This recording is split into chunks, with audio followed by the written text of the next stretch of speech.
Okay, go over here, do that, put that in there. All right, cool. Wait a minute. The MacBook Air can't do that?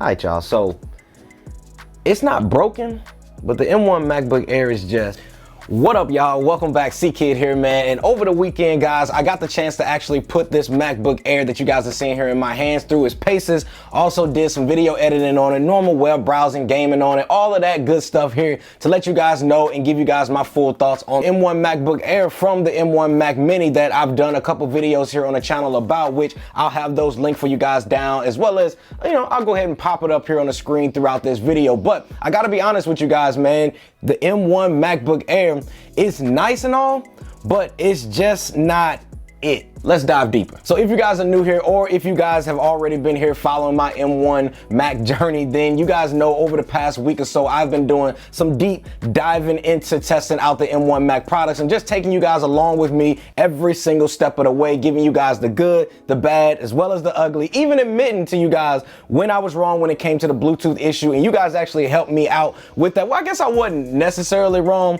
but you guys did help me solve that issue and that problem that I had, because again, Bluetooth is still an issue on these machines. I've been saying it since the beginning and I'm still standing by it, but still, C-Squad, y'all helped your boy out on that. Appreciate you. And just overall, man, giving you guys my thoughts and just letting you guys in on my buying decision and all of that. So I actually recently sold the M1 Mac Mini 8GB RAM version so I would be able to pick up the M1 MacBook Air just to test out and see if this machine would be able to replace my 2018 i9 MacBook Pro that you guys have been seeing here on the channel. And to be honest with you guys, this machine right here is a machine that I would recommend to some, but I would also not recommend it to most. And let's talk about what I mean by that. So the reason why I wouldn't necessarily recommend this machine to most people is for a couple reasons. Now, the first reason being, if you guys are someone out there that plans to do any, and I mean any type of video editing or even just some heavy graphic design type work, and you're looking for a laptop to use, I wouldn't necessarily go with this one to pick up. Because I need you guys to understand that even though it is dope what Apple is doing and taking revolutionary steps with the new M1 chip, and I can't wait for that new M1X that I've been hearing about. And when I tell you guys, there's a lot of dope things with the new M1 chips, like a lot, but every machine is not also created equal. So with the new MacBook Air that I got right here in my hands, I noticed that trying to edit 4K video footage from my Sony a7 III camera that I'm actually filming this video on right now, I was able to actually get through a full edit, being this exact video you guys are seeing right here. And if you don't believe me, let me show you real quick. I'm gonna pull it up over the 8 gig, although the 8 gig, and it works. You know, that version can do most things. So with that, man, there was a couple takeaways. Now, the first one that needs to be said is that this machine here in particular is not faster than my 2018 i9 MacBook Pro. Now, I've noticed that render times are actually slower on this machine than my Intel MacBook Pro. Now, I know some of you guys out there may be thinking to yourself and saying, well, CKid, that is a $2,500 machine, so it should be faster. And you will be right for saying that. But I said all of that so that way you guys will be aware that if you guys are already an owner of an Intel-based MacBook Pro, it doesn't necessarily mean your machine just all of a sudden just became obsolete, because having proper cooling fans on those machines will always be a benefit to giving it a performance boost to get heavy loaded tasks completed much faster. So if I were you guys, and if you guys are looking to actually buy this machine right here, expecting it to be able to handle and edit 4K video footage or just some heavy intensive graphic design tasks long term, now it can definitely do it for the short term. I've definitely edited videos on it, like I said, including this video you guys are seeing right here, as well as some of my previous videos that I've done here on the channel. So I don't want to say that this M1 MacBook Air can't be able to do that, but I will say that I wouldn't expect you to be using a MacBook Air for those type of intensive tasks. But I'll explain that in a completely separate video. Now, another thing that bothers me about the MacBook Air is the fact that you can only connect it up to a single monitor. Now, when I bought this, I was personally under the impression that I would be able to actually output this to my dual display that you guys are seeing behind me, because I typically just like larger screens. And that's all on me, because it definitely says right there on their website that it can output to one external 5K display. But after playing around with this machine for a couple hours, several hours. I tried literally everything, and I realized that it just wasn't possible for me to be able to do. And for me, guys, that is a major no, because you guys already know I got my 2 monitors here that you guys see behind me, and that is just for my personal setup, and just this machine here not being capable of doing that, you know, it just doesn't work for me. But I'm not saying that for most people, they probably don't have dual setups or even want dual setups. So for them, I think this machine is perfect if you guys are just outputting it to one 5K or 4K or 2.5K display, then I think you'll be okay. But for me, it just doesn't work or it meets my needs. Now, besides the improvements, I want to talk about some of the positive things that I do like about the M1 MacBook Air. Now, the first thing being is how freaking quiet this machine really is. Like, literally, guys, this is a huge bonus that I love about the machine, and I want you guys to really understand how dope that really is. For example, check out how loud my 2018 i9 $2,500 MacBook Pro really is. Just check out how loud this is, y'all. Like, listen, y'all, check this out. Crazy loud. Sounds like a spaceship.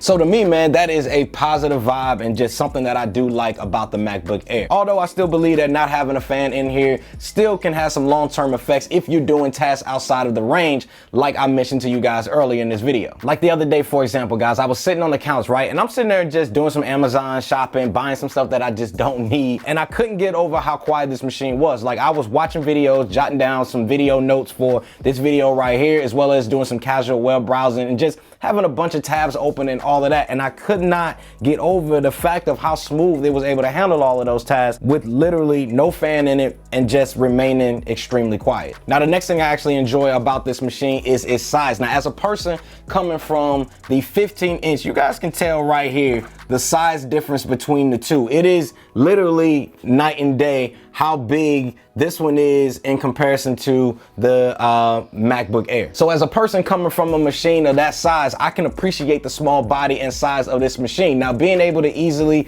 just slide this in and out of a bag or just carrying it around freely, because it is extremely a light machine. And let me tell you guys, it is weird that I'm actually liking this smaller size form factor over a lot of my other screens. So for example, I have the iPhone XS Max, big phone. I also have the 2020 iPad 12.9-inch iPad Pro, big screen. I also have two 34-inch ultra-wide curved monitor screens, big screens. And then also, I also have a 2018 15-inch MacBook Pro, big screen. So I'm surrounded around nothing but large screens, and somehow this smaller screen and this entire smaller form factor is something that I like. Now, if I was back to traveling like I was prior to the pandemic, I would easily, no doubt, choose this laptop right here to take with me if I wasn't planning on doing any type of hardcore video editing or just graphic design work while I was actually out of town, because of the size and it just being so lightweight. Now, the next and last major benefit of this machine that I gotta mention to you guys that makes it a good laptop to buy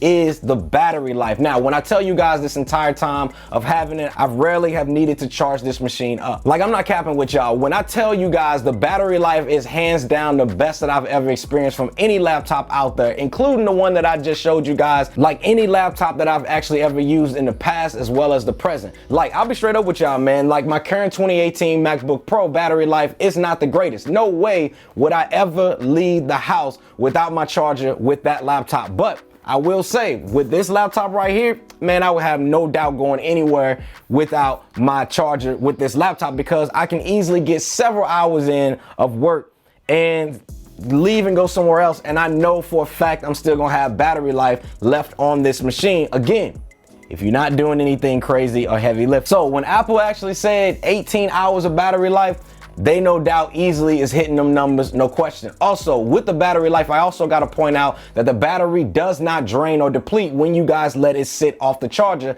and just basically go idle. To me, that is a bonus and shows you guys how efficient and how well Apple has actually built this machine up to be able to handle and maintain its battery life. But here's where the confusion to me comes into place, and I was legit talking to my brother about this the other day. We had a whole conversation around if you guys are only using the MacBook Air to just do casual web browsing, you know, why not just go with the 2020 iPad 12.9-inch tablet, because you would be saving yourself money as well as getting a much more powerful computer machine over the M1 MacBook Air. Now, I'm not gonna actually go too deep into that, but it is something I want to throw out there to you guys as far as, you know, just something to think about, because this iPad 12.9-inch Pro is a beast, and I can't tell you how much I love this thing. No doubt, 100% hands down, my favorite piece of tech of 2020. But that's gonna be a whole nother video.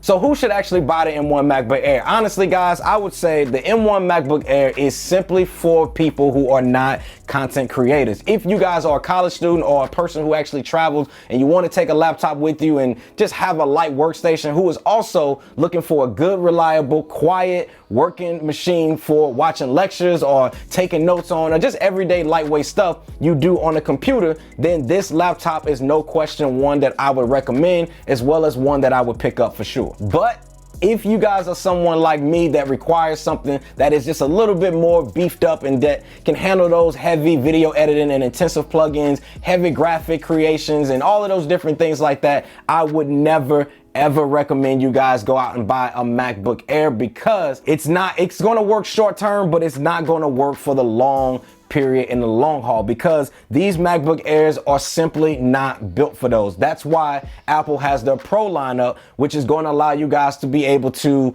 handle a lot of those heavy tasks and different things like that. And I'll link my guy CJ from CJ Unplugged's video down in the description section below, because he did talk about and did some comparison tests of the 13-inch MacBook Pro. So if you guys want to check that out and want to learn a little bit more about that, I'll link it down in the description section below, as well as up here on the card for you guys. So I don't personally think that I'm going to be keeping this laptop, because for me, it doesn't necessarily check all the boxes that I need to be able to use a laptop for at least enough to just outperform my current 2018 MacBook Pro, or even the M1 Mac Mini that I've talked about here on the channel. Well, guys, that pretty much wraps up this video. If you guys have any questions, you already know what to do. Hit me up in the comments down below. Also, make sure you guys hit that like button and get this video to 1,000 likes, and smash that subscribe button, so that way you guys ain't missing out on none of these dope videos your boy got coming y'all way. Now, if you guys are curious about the M1 Mac Mini and what I think about it, go ahead and check out this video right here, and I'll see y'all over there.